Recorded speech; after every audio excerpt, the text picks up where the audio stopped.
Hello, I'm Lynn Finch with another weekly episode of the No-Cash Allowance.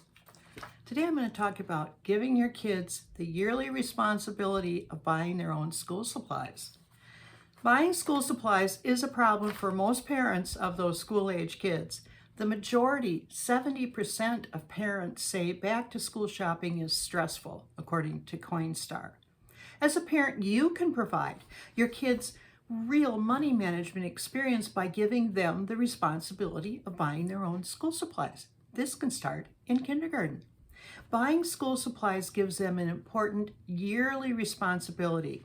That is, equipping themselves for their day job, which is getting an education. By transferring what I call a spending plan, some people might call it a budget, to your kids' account, your family can reduce or eliminate many issues with back-to-school shopping. A survey by Harvester Credit Union, this one's from 2018, but it's not likely to have changed much.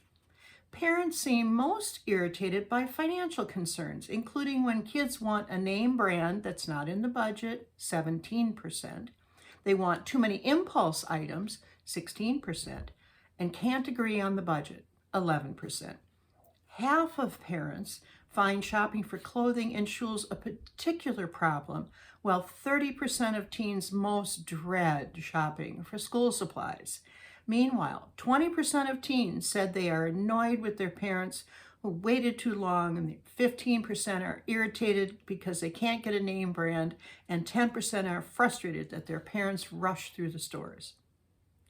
A solution is to set up a school supply spending plan that your kids can manage. Most schools will provide a list for each kid, for each grade, and list the items they need. This is a great way for kids to learn to buy things for a specific purpose because it's like a checklist and they can check off things that they have bought or have to buy. It's also a good lesson because kids will better understand how much the supplies cost. They will know that jobs may require supplies. Your job may require supplies. Their job requires supplies. And they will have the ability to make spending choices within that spending fund that you are providing to them. And it will develop a habit because they have to do it every year. Children who buy pencils with their own money that they control may not lose them as often because they have to replace them with their own money. One of my daughters figured out how to manage her fund because she wanted the coolest pencils, so she bought the cheapest notebooks. She still got what she wanted, and she managed the money within the fund. The basic rule is they have to find and buy all of the supplies on the required list. They can inventory what they have, maybe reuse some pencils, they don't need all new pencils, and still meet the requirement without spending some of the money in the fund. The bonus for them is they get to keep any money remaining in the fund. They were given a spending plan. If they didn't use it all, they are rewarded for being thrifty. The school supplies fund can be one of a variety of funds that you would transfer to your child for them to manage for a specific purpose. This one is school supplies. As they work with this money, they will develop their decision making simply because there are opportunities to make decisions. They can decide how to best spend this money. Your child will learn to think in general about how and when to spend, especially with other funds, while buying the items will teach your child about costs and value.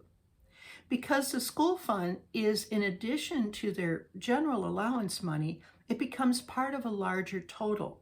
Your kids are now learning how to manage money for both fun, discretionary spending, and necessary expenses.